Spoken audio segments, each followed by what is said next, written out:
Hey, what's going on, guys? My name is Bob144335, and today I'll be continuing our Dinosaurs of Jurassic Park series. Last episode, Thigh covered the Tyrannosauroidea superfamily, which featured dinosaurs such as Tyrannosaurus rex and Proceratosaurus bradleyi. This episode, I'll be covering the two major groups of the Ornithischian clade, the Ceratopsians and Thyreophora, the Armored Dinosaurs of Jurassic Park.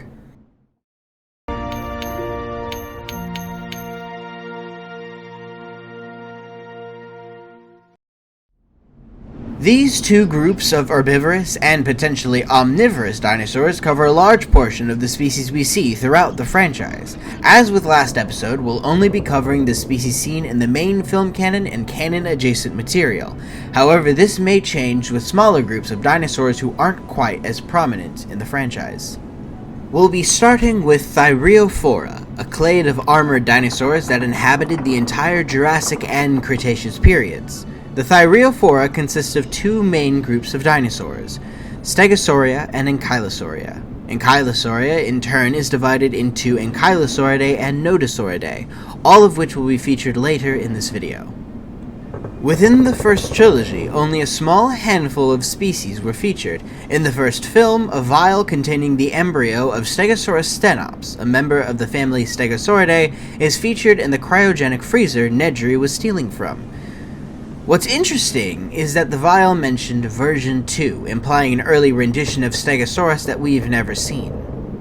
In an early script for the Lost World Jurassic Park, the Ankylosaur Euoplocephalus tutus was featured as a corpse that the InGen Harvester team would stumble upon.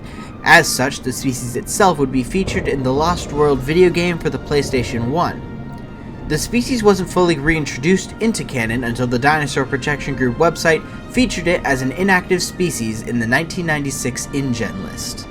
In the third film, the type species Ankylosaurus magnaventris was shown peacefully walking across a small river. Multiple variations of Ankylosaurus are shown throughout the franchise. Since the Ankylosaurus in Jurassic Park 3, also known as the red-headed Ankylosaurus, is implied to be an amalgam, an earlier variation may have existed prior to the evacuation of Isla Sorna in 1995, but likely went extinct the next year as it was also featured in the inactive species list.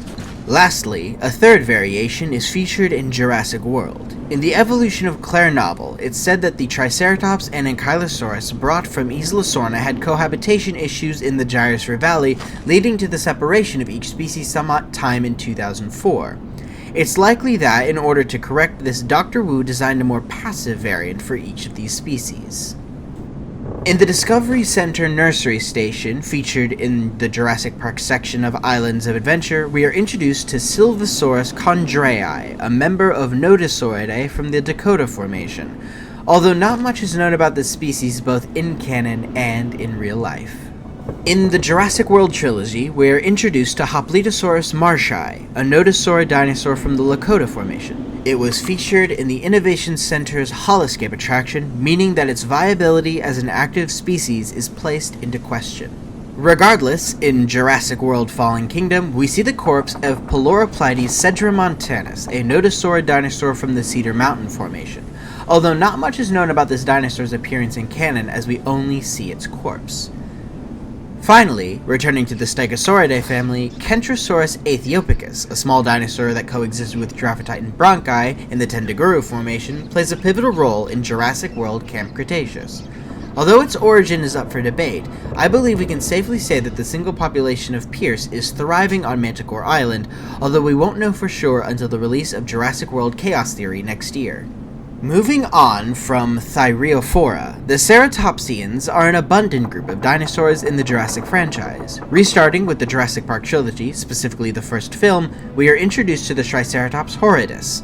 Or at least I say it's Triceratops horridus. I do know a lot of people suggest that it may be Triceratops prorsus, but I personally don't think the nasal horn is nearly long enough to classify it as such. There are two main groups of Triceratops in the films. In the first two films, we have the clouded Triceratops, and in the third film, we have a striped sister variant. Although it's currently unnamed by Lucca and Chris Pugh, I personally like to call it the white speckled Triceratops due to the colorations and patterns on the male and female, or alternatively, the smooth skinned Triceratops due to the lack of osteoderms on its back. A third group of Triceratops is featured in the Jurassic World trilogy, vastly different from the ones we see in the Park trilogy. It's larger and bulkier, and its proportions are more similar to that of an elephant, which I have dubbed the elephant-skinned Triceratops, although I don't really like that name. Moving on from Triceratops, there are many members of Ceratopsidae that have appeared throughout the films and other expanded media. The DBG InGen list mentions Pachyrhinosaurus. Although P. lacustae was initially discovered in 2008, it stands to reason that this was the species InGen had, as its forehead spikes are seen on Sinoceratops zuchengensis from Jurassic World Fallen Kingdom. Finally, in Battle at Big Rock, we are introduced to Nazutoceratops titsui, a bull-like ceratopsian from the Cape Harowitz Formation and one of the latest species of dinosaurs in Jurassic that actually has sexual dimorphism. Moving on to the more obscure Jurassic Park additions. In the Islands of Adventure Nursery, we have Centrosaurus apertus from the Dinosaur Park Formation, Chasmosaurus belli from the same place, and Ceratops montanus, a dubious species from the Judith River Formation. And finally, from the Jurassic World Cruelty poster, Styracosaurus albertensis from the aforementioned Dinosaur Park Formation. Lastly, for the ceratopsians, we're going to go over the misplaced small ceratopsian dinosaurs from varying groups and families. Starting with the Neoceratopsians, we have Microceratus gobiensis, who first made its canon debut in the Jurassic World website, but didn't make its first film debut until Jurassic World Dominion. Next, we have Auroraceratops rugosus from the Jinmin Bao group, Yamaceratops dorngobiensis from the Jacques Vlant Formation, and Yinlong downsai from the Shishugo Formation, all of which appeared along with the ceratopsoid Zuniceratops christophori in the CIA Black Market Tracker list in Jurassic World Dominion. Special thanks to Jurassic Korea for providing us this list. And finally, from Isla Aventura's River Adventure attraction, the famous Psittacosaurus sinensis. Before I leave you, I'm going to go over some honorable mentions, specifically some closely related species to Ceratopsidae, the Pachycephalosaurus. Two species of Pachycephalosaurus appear in the Jurassic franchise, from the Lost World, Pachycephalosaurus wyomingensis, which sadly never returned in the films, likely due to a misunderstanding with the pronunciation of its name. However, it was replaced in Fallen Kingdom with the Pachycephalosaurus spinifer, also known as Sticky Moloch. A Dracorex diorama also appeared in Lockwood Manor, however the species is likely just a baby Pachycephalosaurus.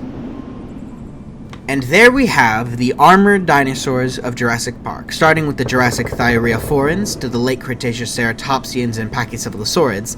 While I didn't go too in-depth with the information on the species mentioned in this video, that will be rectified in the series' next installment surrounding the titans of Jurassic Park, the sauropods. Keep an eye out this coming week as we finally get to reveal one of the Jurassic franchise's largest prehistoric species to date.